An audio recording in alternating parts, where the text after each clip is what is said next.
nagre-repack ng tuyo. Ayan, mas malaki ang kita guys pag kami ang nagre-repack. Ayan, bibili ka ng per kilo tapos i-repack nyo. So tara guys, samahan nyo kami. Hi. Ayan, nagre-repack siya ng tuyo guys. Binili namin yan kanina. Ayan, tapos na pala siya. Ayan, galunggong na lalaki. Sarap niyan kasi bagong ano yan, bagong bilad. Hindi talaga yun sa ano, binili talaga namin siya sa ano, bilara ng mga puyo. Ayan, 4 na kilo yung binili namin. Yan lang, alas 8 na pala, hindi pa tayo kumain. Tapusin mo na lang yan, no? Tapos kain na tayo.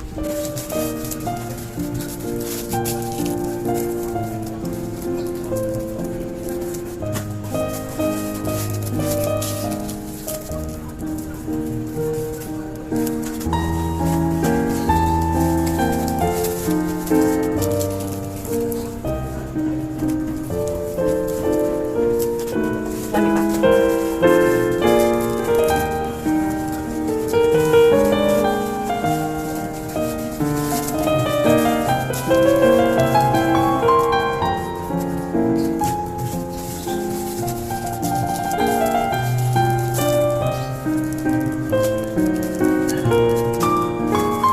Yan pala yung binala natin. Nire-repack namin guys. Ayan.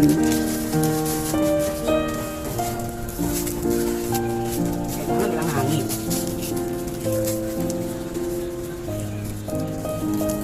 Mga kasari, natapos na kami mag-repack.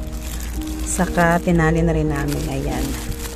Pinagtulungan namin mag-asawa para matapos at makakain na rin kami.